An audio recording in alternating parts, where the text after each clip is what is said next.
আসসালামু আলাইকুম রহমতুল্লাহি ওবরাকাতু। Welcome to my channel Sultana moments. আশা করি সকলেই ভালো আছেন। আমিও আলহামদুলিল্লাহ ভালো আছি।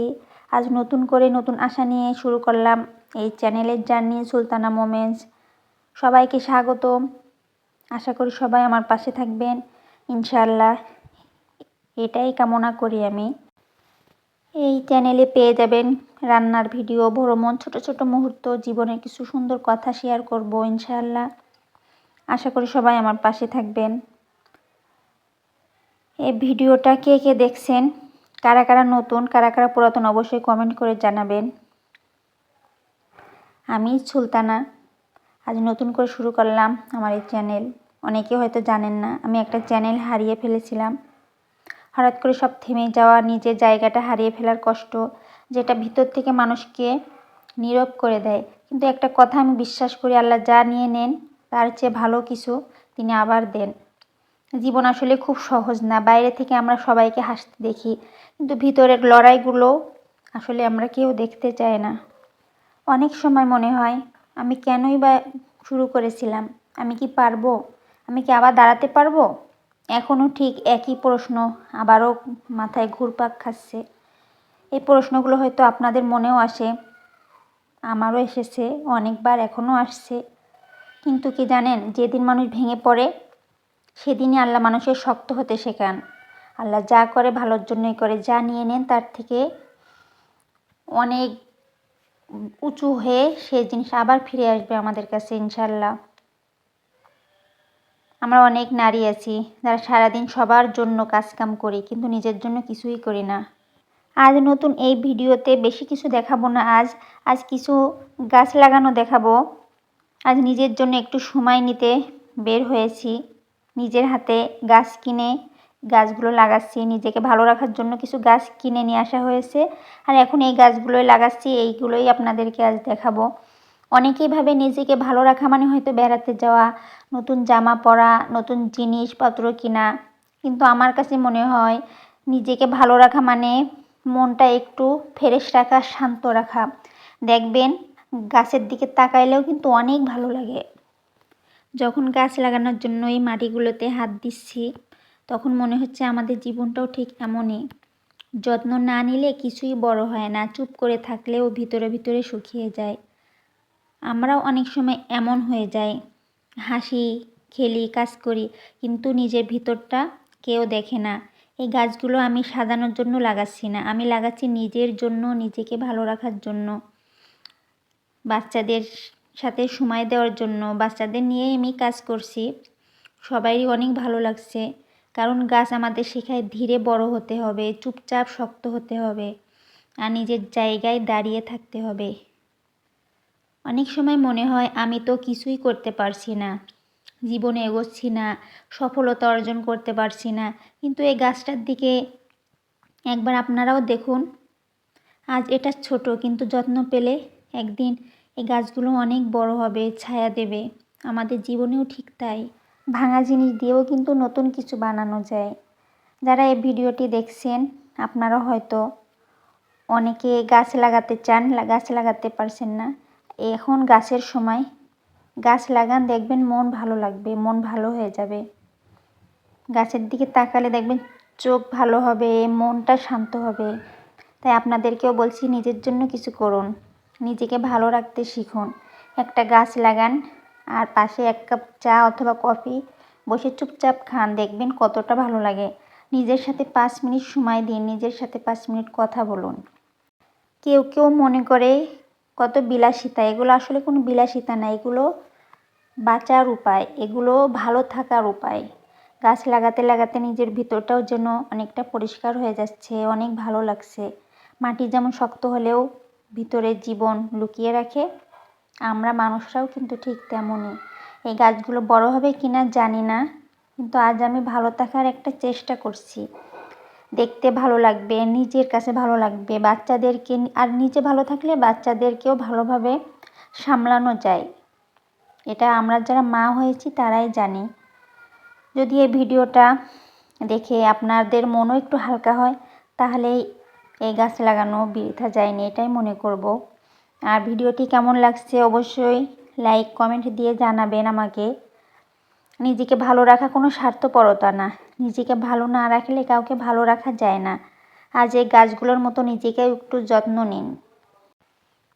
আমি ভালো থাকার জন্য, সবাইকে ভালো রাখার জন্য গাছ লাগাচ্ছি। দেখবেন ব্যস্ত থাকলে কিন্তু সব কিছুই ভালো লাগে, আর বেকার অলস বসে থাকলে কিন্তু কষ্ট বাড়ে। আর আমি সাথে এ তরকারি খোসাগুলো শুকিয়ে নিয়েছিলাম, শুকানোর পরে মাটির সাথে মিক্সড করে তারপরে গাছগুলো লাগাচ্ছি। আসলে কোনো জিনিসই কিন্তু বৃথা ফেলে দেওয়া যায় না, সব কিছুই আমাদের প্রয়োজনীয় জিনিস। আমরা যে রান্না করছি, রান্না করার এই যে তরকারিগুলো দিয়ে খুব সুন্দর সার বানানো যায়। চিন্তা করে দেখুন, কোনো জিনিসই দুনিয়াতে বৃথা না, কোনো জিনিসই ফেলে দেওয়ার মতো না। আমরা কিন্তু অনেক জিনিস কাজে লাগাতে পারি। আর আমরা কোনো মানুষই কিন্তু পারফেক্ট না, আমরা ভুল করব, আমরা শিখব, আমরা কোনো জিনিসকে অপচয় না করার চেষ্টা করব। তখন দেখবেন প্রতিটা জিনিসই আমাদের কাজে লাগবে। আমাদের জীবনে চলতে যে এইসব প্রয়োজনীয় জিনিস, সেগুলো সবই কিন্তু আল্লাহ আমাদের হাতের কাছেই দিয়ে রেখেছে। এই জন্য আপনারা গাছ লাগাবেন, দেখবেন অনেক ভালো লাগবে। আর এখানে তো মাটি পাওয়াই যায় না, যারা শহরে থাকি আমরা তারা জানি মাটি মোটেও পাওয়া যায় না। এই মাটিগুলো অনেক অনেক কষ্ট করে এক প্রকার এক জায়গার থেকে নেওয়া। আসলে কিনতেও পাওয়া যায়, কিন্তু অনেক সময় দাম অনেক বেশি পড়ে যায়।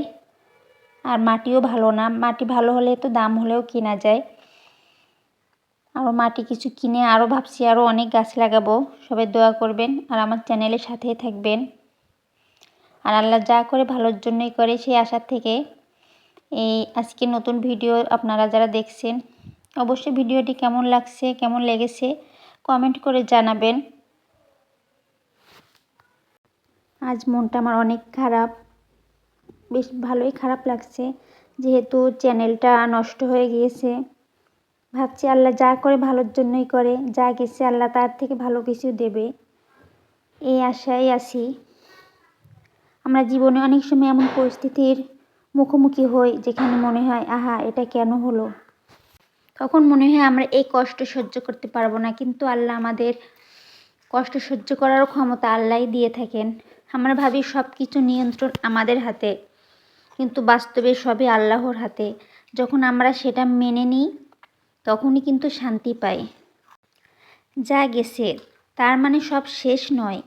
কখনো কখনো আমরা এমন কিছু হারাই, চাকরি, বন্ধু, সম্পর্ক, স্বপ্ন, মনের আশা, এমন কষ্ট, এমন বিপদ আসে সেটা প্রকাশ করার মতো ভাষাও আমাদের থাকে না।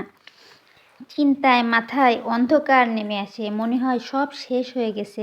কিন্তু আল্লাহ জানেন আমাদের জন্য কোনটা ভালো কোনটা খারাপ। যা গেছে তার জায়গায় আল্লাহ অন্য কিছু আরও সুন্দর করে দেবে ইনশাল্লাহ। এই বিশ্বাসটাই আমাদের ভিতরে শান্তি এনে দেয়। আপনি যদি কখনো কিছু হারান, মনে রাখবেন আল্লাহ হয়তো আপনার জন্য আরও সুন্দর কিছু পরিকল্পনা করে রেখেছেন। কষ্টের মধ্যেই রহস্যের সৌন্দর্য আছে, আমরা কিন্তু অনেকেই ভুলে যাই। দেখুন ফুলগুলো কত সুন্দর, মাশাআল্লাহ। ফুলের দিকে তাকালেই তো মনটা ভালো হয়ে যায় অর্ধেক। এই জন্য নিজেকে ভালো রাখা অনেক বেশি গুরুত্বপূর্ণ। আমরা নিজেকেই একটু কষ্ট পেলে নিজেকে আমরা সেটাই ভুলে যাই। আমরা যখন কষ্ট পাই তখন বুঝতে পারি কিভাবে আমরা শক্ত হচ্ছি, কিভাবে আমরা ধৈর্য ধরতে শিখছি। কষ্ট মানে আমাদের উন্নতি।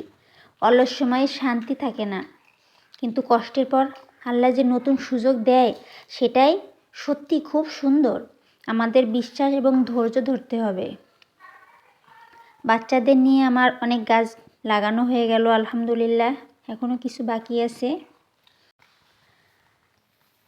দেখুন ছেলে মেয়ে সবাই মিলে আমার সাথে কাজ করছে, সবাই আমাকে অনেক সাহায্য করছে। আসলে এটাই কিন্তু একটা আনন্দ। বাচ্চাদেরকেও তো খোলামেলা পরিবেশে রাখা দরকার। বাচ্চাদের সাথে গাছ লাগাচ্ছি, ওরাও অনেক মজা পাচ্ছে, মাটি মাখছে, একটু পানি ধরছে, ওদের কাছেই এটা অনেক বেশি বিশাল কিছু মনে হচ্ছে, কিন্তু ওদেরও তো আসলে ভালো থাকতে খেলতে, আমরা ছোটোকালে যেমন কত কাদা দিয়ে অনেক কিছু বানিয়েছি, নৌকা, হাঁড়ি পাতিল, আর এখন আমাদের বাচ্চারা কিন্তু সেগুলোও খেলতে পারে না। যেহেতু আমি এখন গাছ লাগাচ্ছি, তারাও অনেক আনন্দ করছে। আমাদের বিশ্বাস এবং ধৈর্য ধরতে হবে। আল্লাহ যেটা আমাদের জন্য ঠিক করেছেন সেটা সবসময় ভালোই হয়ে থাকে। আমরা যদি বিশ্বাস করি, ধৈর্য রাখি, সাহস করি, তাহলে আমরা বুঝতে পারি হারানো এবং কষ্ট আমাদের জন্য অনেক বড় এক নিয়ামত এবং শিক্ষা।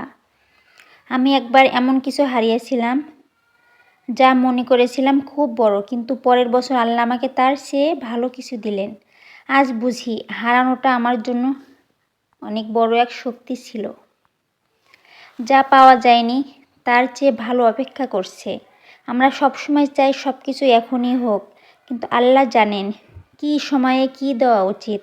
যা হারিয়েছিল তার চেয়ে ভালো কিছু আমরা পাই, আর যা পাওয়া যায়নি তার চেয়ে ভালো কিছু অপেক্ষা করছে। আমরা সবসময় চাই সব কিছু এখনই হোক, কিন্তু আল্লাহ জানেন কী সময়ে কী দেওয়া উচিত। যা হারিয়েছি তার চেয়ে ভালো কিছু আমরা পাই, যা আমাদের জন্য আরও অনেক বেশি শান্তি এবং সুখ আনে। বাস্তবে যা কিছু হারিয়ে যায়, সম্পর্ক ভেঙে যায়, যত বিপদে আমাদেরকে বড় কষ্ট দেয়, সব কিছুর পিছনেই থাকে বড় এক পরীক্ষা।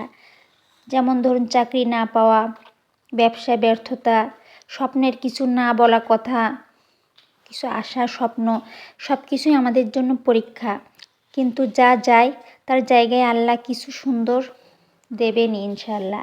এই বিশ্বাস আমাদের মনকে শক্ত করে এবং এই বিশ্বাস আমাদেরকে পরিপূর্ণ বিশ্বাস করতে হবে। দেখুন আমার এই ছোট্ট বাগানটি, এখানে সাদা গোলাপ গাছ, এটা আমি ডাল থেকে বানিয়েছিলাম।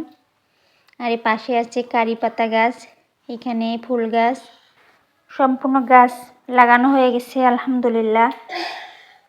এখন রান্না করতে হবে। আর আমাদের ভালো রাখতে হলে আমাদের সময়কে মূল্য দিতে হবে। প্রতিটা সময় আমরা কাজে লাগানোর চেষ্টা করব। ধৈর্য ধরতে হবে, প্রার্থনা করতে হবে, নিজের উপর এবং আল্লাহর উপর বিশ্বাস রাখতে হবে। যা হয়েছে তার জন্য কৃতজ্ঞ হতে হবে, কারণ সবই শেখার উপায়। প্রতিদিন ভোরে বা রাতে একটু সময় নিতে হবে আর আল্লাহর সাথে কথা বলতে হবে। আল্লাহ, আমি বিশ্বাস করি তুমি যা করেছো তা আমার ভালোর জন্যই করেছো। এই অভ্যাস আমাদের জীবনে শান্তি বয়ে আনবে। যা গেছে সেটা হারানো নয়, যা হয়েছে তা আমাদের জীবনে আরও সুন্দর কিছু আনবে ইনশাআল্লাহ। নিজের উপর বিশ্বাস রাখাটা কিন্তু অনেক বেশি গুরুত্বপূর্ণ। যখন আমরা হারাই তখন মনে হয় আমি একা, কিন্তু একা নয়, আল্লাহ আমাদের পাশে আছেন। প্রতিটি মুহূর্তে আমাদের জন্য পরিকল্পনা করছেন আল্লাহ সুবহানাহু ওয়া তাআলা। আমরা যদি নিজের জন্য একটু সময় নিই, ধৈর্য রাখি, নিজের মনকে শান্ত করি, তাহলেই বুঝি সব কিছু আল্লাহর দয়া ছাড়া কিছুই নয়। সবসময় যদি আমরা জিতে যাই তাহলে কি আমরা বুঝবো হেরে যাওয়ার কষ্টটা কেমন? কখনোই বুঝবো না। যে মানুষ সহজে সফল হয় সে জীবনের গভীরতা বুঝতে পারে না, কিন্তু যে মানুষ কষ্ট ভোগ করেছে সে জানে একটা হাসি কতটা মূল্যবান, একটা শান্তি কত ব্যয়বহুল। দুঃখ আমাদের ধৈর্য শেখায়, দুঃখ আমাদের সহানুভূতি শেখায়, দুঃখ আমাদের নরম করে, অহংকার দূর করে, আমাদের সঠিক মানুষ করে তোলে। আপনি যদি কারো কষ্ট দেখেন, যদি কারো কান্না শোনেন, আপনি নিজেও হালকা কষ্ট বোধ করবেন, তাই না? এটাই হচ্ছে আমরা মানুষ, মানুষের শক্তি, কষ্টের শক্তি। আমরা শিখি দুঃখের মাধ্যমে ভালোবাসতে। জীবন সবসময় আমাদের চমক দেয়। সুখ আসলে ছোট ছোট জিনিসেই লুকিয়ে থাকে, একটা ভালো কথায়, একটা হাসি, একটা ভালো স্মৃতিতে। কিন্তু আমরা এসব কেবল তখনই বুঝতে পারি যখন হেরে যাই, ব্যথা পাই, কষ্ট পাই, হতাশার সময় অতিক্রম করি। কিছু মানুষ ভুল বোঝে কষ্ট মানেই হচ্ছে সুখ সামনে আসবে, সুখের অপেক্ষা করা। কি বাস্তব কথা কি জানেন? সবচেয়ে বেশি কষ্ট দেয় আপন মানুষরাই। সবচেয়ে বেশি কষ্ট দেয় আমাদের প্রত্যাশা, স্বপ্ন। যখনই আমরা বেশি আশা করি সেই জিনিসটা যখন ভেঙে যায় তখন আসলে ভিতরে অনেক বেশি ভেঙে পড়ি আমরা। এটা কাউকে না বলাও যায় না, কখনোই বলা যায় না, সহ্য করাও যায় না, চুপ হয়ে যেতে হয় আমাদের। কিন্তু জীবন সবসময় আমাদের আশা পূরণ করতে পারে না। এটাই আমাদের শেখায় নিজেকে ভালোবাসা কতটা গুরুত্বপূর্ণ, নিজের মূল্য বোঝা, নিজের শক্তি চেনা। যারা আজ আপনার ব্যথা বোঝে না তাদের জন্য রাগ করবেন না। আপনার কষ্ট আপনার নিজের শিক্ষার জন্য। আপনি যেটা শিখছেন সেটাই সবচেয়ে বেশি মূল্যবান। যে মানুষ কখনো ব্যথা পায়নি সে কখনো সুখের আসল মানে বুঝতে পারে না। সবশেষে বলবো, মনে রাখবেন দুঃখ না থাকলে সুখের আসল মানে বোঝা যেত না। আর আল্লাহ যা করে ভালোর জন্যই করে। যা হারিয়ে গেছে জীবনে তার থেকে ভালো কিছু আসবে ইনশাল্লাহ। আর মন যখন ভারী হয়ে আসে তখন চার দেয়ালের ভিতরে থেকেও শ্বাস নিতেও কষ্ট হয়। তখন অচেনা কোনো রাস্তা, অজানা কোনো আকাশ আমাদের আবার নতুন করে অনেক কিছু শেখায়। ভ্রমণে গেলে আমরা কিন্তু অন্য মানুষদের দেখি, অন্য রাস্তাঘাট দেখি, কিন্তু সবচেয়ে বেশি আবিষ্কার করি নিজেকেই। কে আমি, কী চাই, কী বিপদ হয়েছিল আমার সাথে, এই প্রশ্নগুলো কিন্তু মাথার ভিতর ঘুরপাক খেতে থাকে। সব ভ্রমণ দূরে হওয়া দরকার নেই। কখনো গাছের কোনো জায়গাও, কখনো একা একা চুপচাপে হেঁটেও কিন্তু ভালো লাগা অনুভব করা যায়। সবাই ভালো থাকুন, সুস্থ থাকুন। ভিডিওটি এখানে শেষ করছি। অবশ্যই একটি লাইক দিয়ে পাশেই থাকবেন। আসসালামু আলাইকুম রহমতুল্লাহ।